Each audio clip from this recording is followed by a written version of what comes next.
you grew up in the Boston area, and you stayed. A lot of people kind of moved to New York for finance, moved to Silicon Valley, or traveled the world. What was it like? What were you like growing up in Boston, and how did that kind of shape you? Well, first of all, I want to just welcome one other person who I brought with me today. And I would ask, as a show of hands, how many of you have either written or wrote a check to the Pan Mass Challenge? All right, great. So I just want to give a little shout out to Billy Starr, who's the founder. And if you don't know the story of the PMC, beginning in 1980, and I joined Billy in 85, so this is my 41st year riding, Billy.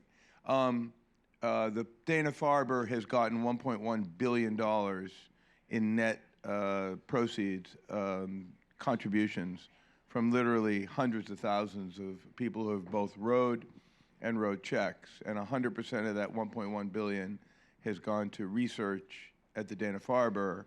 And I think probably one of the greatest facts is not the money, but 48% of all of the oncology drugs that have been approved by the FDA over the last 15 years have come out of the Dana-Farber, which means a lot of those drugs have been developed with money from the PMC. So if you want to meet a modern day hero who's really doing something fucking great, it's Billy Starr. So thank you, Billy.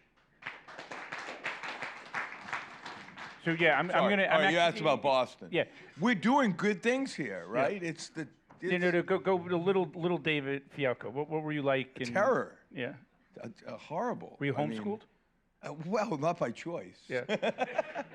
So, I mean, I grew up here. I went to BB&M. I was a hockey player. I went to Colgate on a hockey scholarship.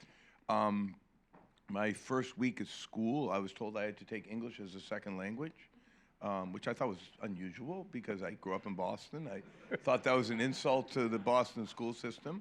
And I said, I think you made a mistake. And they go, oh, well, you know the conditions by which we accepted you. And I said, yeah, I have to work in the cafeteria 3 days a week. And they go, no, you got to take English as a second language. So I finished my season, and then I realized college wasn't for me. So I'm technically, yes, I'm on the board of MIT, which is a real honor, especially since I'm not really a college grad. So growing up in Boston was really fun. My education after that was far less star-studded. And then my best friend growing up since I was 5 years old, a guy named Joel Cutler. Some of you may know him. Just one of the great human beings in the world. And I got very fortunate while I was in law school. So you say, how do you go to law school without graduating college? Well, it's before the internet, right? So I just told them I would finish school if they accepted me to law school. And I didn't mean to lie. I just never got around to finishing. So when I got to law school, I immediately realized that this probably wasn't the best long-term environment for me, although I did graduate. So I got a job in law school being the driver and the often protector of a very iconic Boston businessman named Tom Lee. And unfortunately, 2 years ago, I would give his eulogy in front of 3,000 people when Tom took his life, which was really a devastating situation for a lot of people. But he was my great mentor. So that's what kind of kept me in Boston. I worked for Tom for a couple of years. My best friend Joel came up with this very cool idea. Some of you are old enough to remember this company called Last Minute Travel, the vacation outlet. And that was ours. We started that, and it became the largest travel business in the United States. And we also owned duty-free stores. And on September 10th of 2001, a pretty crazy time, we sold the business to LVMH. So if you go into General Catalyst today, there's a big picture of the Blues Brothers. Yeah. Yeah. What are you trying to say with that? And is one of them you and one of them? No, but I like them, so we figured we'd add them to our office. Yeah. You know, most people, you walk into an office and there's like pictures of like, you know, normal things. Right? We wanted to make it fun. Yeah. You know, the venture business is about, you know, tech and fun and building companies. And so General Catalyst came because my partner Joel has Crohn's disease. And when we sold our business, I decided to go to Children's Hospital, where Joel had spent a couple of years as a teenager. and in the hospital. And we went from having zero money to now having money, and I decided to make a donation to the Children's Hospital to build a clinic for Crohn's, and it was a lot more expensive than I thought. And I was walking down the street, and I came to the Cactus Club, which is about 100 yards from where we're here, and I had a deal with my wife, and I don't know how many of you know my wife, Nina, but Nina and I had a deal where I could weigh double what she weighed. She's been 105 pounds her whole life. At that moment in time, I was like 220, which was a lot bigger than I am now, and I have a very large-sized ego, and so a bunch of friends of mine at the Cactus Club were giving me grief about being a little portly. So I said, I'll do anything you ask me to do physically, but you got to come up with $3 million to match my $3 million for this Crohn's clinic. And the decision was made to, I'm holding my leg out. That's very, like, kind of psychosomatic. I had to do the Hawaiian Ironman without training. So it was July 4th weekend. I had to do the Ironman 3 months later in October. And when, I got $3 million for doing it to give to the Children's Hospital, which I thought was great. I did have my knee replaced right afterwards. That's why I'm probably holding my knee out. But while the next day after I did the Ironman, I had a bunch of friends of ours with us, and we wanted to party, of course. I mean, that's a long day, right? You've been doing this thing. And my partner turned to me, Joel, and said, what do you want to do next? I said, I want to do something hard. And Joel said, well, everything with you is hard. I said, thank you, I appreciate that. But what we decided to do was we were founders of companies, and I don't know how many of you have been founders of businesses. It's hard work. So we decided to build a firm that had a very myopic focus. All we wanted to do was be the best possible partners to founders of companies. Empathy, support, love, money, whatever you needed. Tacos if you needed them. And General Catalyst was built on the back of that very simple thought. Be the best darn partners for founders going on their journey of building businesses. And 25 years later, we're now the first or second biggest firm in the world. I don't know. It depends upon, how you look at it. And we've been very fortunate to be able to do it. How much have you raised about in total over the years? We're about 45 billion of AUM. Yeah. And what are like top 5 companies you're most proud of having supported? Well, one I'm really proud of is a Boston company called Circle. And Jeremy Allaire, which some of you may know, he's a member here, 14 years ago came to see us and said, I want to build a business around digital currencies. And Color and I looked at each other and went, what the fuck's a digital currency? I don't know what it is, but this guy's really smart. Let's give him some money. So Circle. Right, give me 5. Give me 4 others. Stripe, Circle, Samsara, Kayak, DataLogix, telehealth. Yeah, great.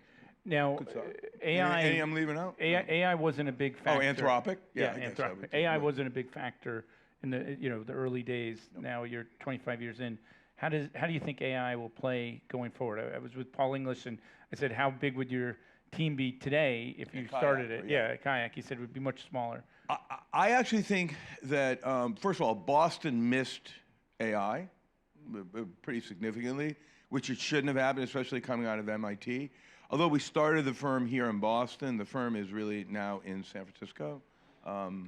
I was very lucky that the first hire we made was an MIT grad named Hemant Taneja, who 12 years ago, when we realized that Boston was good but San Francisco was better, he moved out there and he took over for me being the CEO. And so our team is more out there.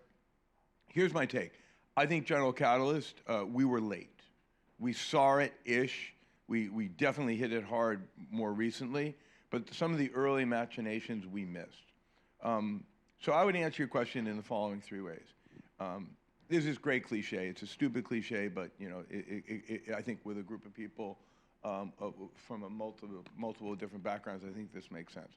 If you're a doctor, you're not going to lose your job because of AI. But if you're a doctor that does not use AI, you may lose your job. So I think that everybody's life will be transformed. Some good, some very good, some excellent. Some it'll change people in ways they don't want. However, I think it will permeate every part of our lives. I really do believe that. And if you look at it, you got to look at it through 2 different lenses. One is, horizontal, which are platforms. And that's, you know, your big LLMs, your large language models, your infrastructure. You talked about people building data centers the size of Gillette Stadium. That's all infrastructure. We're right now right in the middle of a massive build. How long will it last? Unclear, but not going to end soon.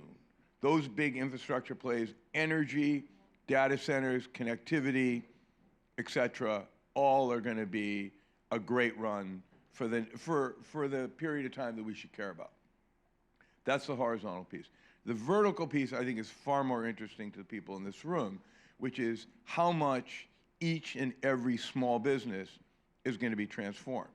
Okay? Some of you have kids this age, some of you are these ages, but thousands of young people got jobs out of college going to work as analysts. They worked for PwC or a buyout firm or an insurance company. Gone. Nobody needs those people anymore. You just talk into your ChatGPT or your Anthropic and you can get information that's reasonably good enough that you don't need to hire. So we're seeing already a truncation of certain early jobs in, I hate to use the word white collar, but I call them corporate jobs. So the macro is going to be a lot of these industries will get transformed.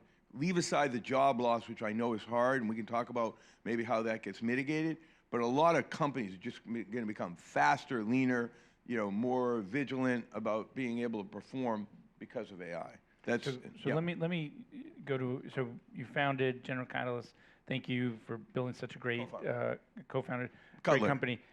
Talk about your documentary journey. Like, what's your body of work? You know, I know coming out of Colgate, you studied film, so you've kind of gone back to an original passion. Well, the only way I could get a degree, so I left Colgate, I came back, I went one semester as a freshman and one semester as a senior. And when I came back as a senior, they wanted to get rid of me so bad, they said, you can take one of two curriculums, sculpture or film. Sculpture, they're so dirty. Film, wow. So I became a filmmaker. Documentary filmmaking, how many of you have learning disabilities? All right, Jesus, wow, okay. If you have learning disabilities, which some of us do, storytelling is one of the greatest arts that you can understand. To get a job, to get a date, to get a restaurant reservation, to hire people, raise money, build a product, do anything. You gotta be a good storyteller. It's the #1 thing we look for in great founders. Are they good storytellers? So to me, I've spent my life, this is a very unusual comment to make, I am the least competent, successful person you're ever gonna meet. However, what I'm very good at is finding talent and finding people around me that raise everybody else's game. And that's been my success. And in film, I did that by just being very fortunate that my wife, Nina, was a documentary filmmaker at PBS for 25 years. This Old House.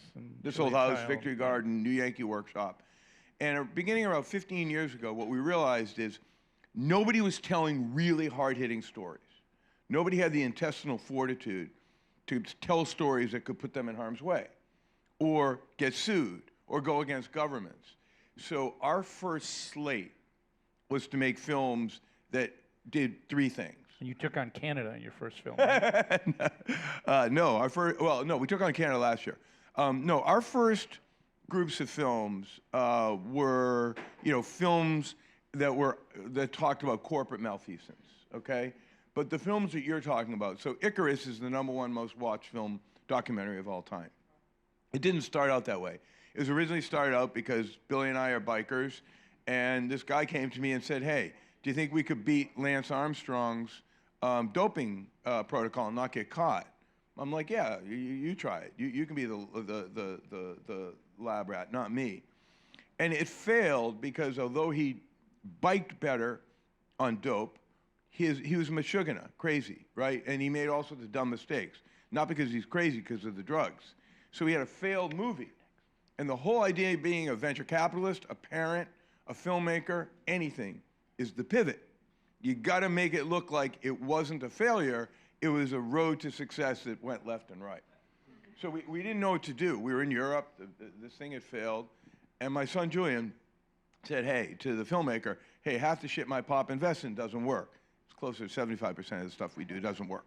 But we said, what if you could tell any story? What story would you tell?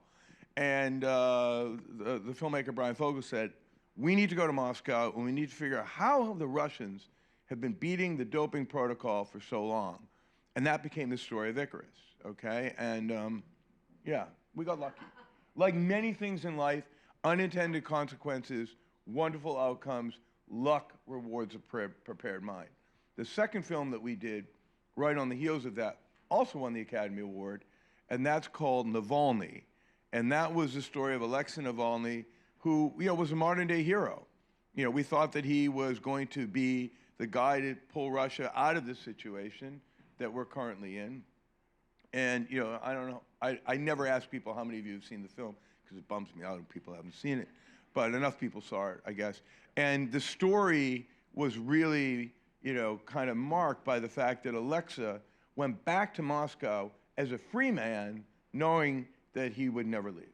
All right. Two last questions. One, what do you know? About my new film? All right. Tell us about your new film. All right. Yeah. We have a film that came out last Friday. It's really good. It's the #1 doc out right now. It's called The Stringer. Has anybody ever seen it? No. Okay. What are the 5 most famous photographs of all time? #1. Muhammad Ali. Oh, yeah. Okay. #2, Iwo Jima. #3, sorry to do this, Saigon. Okay, gotta get shot in the head. Yeah. #4 is the world from the moon, and #5 is Napalm Girl. And here's the good news: everybody knows that shot. It ended the Vietnam War because people were so horrified by seeing it. But it's actually a story about the guy that got credit for taking the photograph, did not take it. And on the deathbed of the head of the AP, the Associated Press, the head of the Associated Press admitted that it was taken by somebody else. So it's the story of the lack of transparency of the war was the exact same transparency of that. And then my next film, which is mind-blowing. It'll be the best documentary ever made.